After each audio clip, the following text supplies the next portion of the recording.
समस्त भक्तजनों को नवरात्रि की हार्दिक शुभकामनाएं। आज नवरात्रि का पहला दिन है। माँ दुर्गा अपने सबसे पहले स्वरूप में शैलपुत्री के नाम से जानी जाती है और इनकी ही पूजा होती है।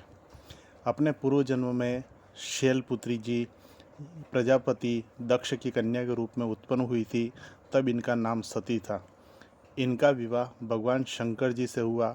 एक बार प्रजापति दक्ष ने एक बहुत बड़ा यज्ञ किया। इसमें उन्होंने सारे देवताओं को अपना अपना यज्ञ भाग प्राप्त करने के लिए निमंत्रित किया, किंतु शंकर जी को उन्होंने इस यज्ञ में निमंत्रित नहीं किया। सती ने जब सुना कि हमारे पिता एक अत्यंत विशाल यज्ञ का अनुष्ठान कर रहे हैं, तब वहां जाने के लिए उनका मन विकल हो उठा। अपनी यह इच्छा उन्होंने शंकर भगवान को बताई। सारी बातों पर विचार करने के बाद शंकर जी ने कहा, प्रजापति दक्ष किसी कारणवश हमें नहीं बुलाया है, शायद हमसे रुष्ट हैं। अपने यज्ञ में उन्होंने सारे देवता को निमंत्रित किया है, उनके यज्ञ भाग भी उन्हें समर्पित किए हैं, किंतु हमें जानबूझकर नहीं बुलाया है, कोई सूचना तक नहीं भेजी है। ऐसी स्थिति में तुम्हारा वहाँ जाना किसी भी प्रकार से ठीक नहीं होगा। शंकर जी के इस उपदेश से सती का क्रोध कम नहीं हुआ। पिता का यज्ञ देखने के लिए वहां जाकर माता और बहनों से मिलने की उनकी व्यग्रता किसी प्रकार भी कम न हो सकी। उनका प्रबल आग्रह देखकर भगवान शंकर जी ने उन्हें वहां जाने की अनुमति दे दी। सती के पिता के घर पहुंच देखा कि कोई भी उनसे आदर और प्रेम के साथ बातचीत नहीं कर रहा है। सारे लोग मुंह फेर लिए हैं। केवल उनकी माता ने स्नेह से उन्हें गले लगाया था। बहनों की बातों में ताना था, उल्हाना के भाव भरे हुए थे। परिजनों के इस व्यवहार से उसके मन को बहुत क्लेश पहुंचा।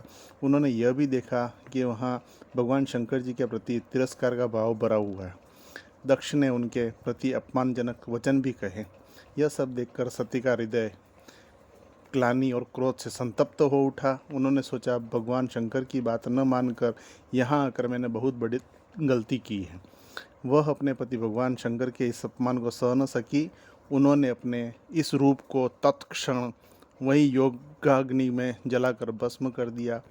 वज्रपात के समान इस दारुण दुखद घटना को सुनकर शंकर जी ने क्रुद्ध होकर गणों को भेजकर दक्ष के उस यज्ञ को पूर्णतः विध्वंस कर दिया। सती ने योग द्वारा अपने शरीर को भस्म कर अगले जन्म में शैलराज हिमालय की पुत्री के रूप में जन्म लिया। इस बार वह शैलपुत्री के नाम से विख्यात हुई। पार्वती, हेमवती भी उन्हीं के नाम है। उपनिषद की एक कथा के अनुसार उन्होंने हेमवती स्वरूप से देवताओं का गर्भभंजन किया था। शैलपुत्री देवी का विवाह भी शंकर जी से ही हुआ। पूर्वजन की भांति इस जन्म में भी वह शिव जी की अर्धांगिनी बनी। नव दुर्गाओं में प्रथम शैलपुत्री दुर्गा का महत्व और शक्तियाँ अनंत हैं। माता जी की जय हो।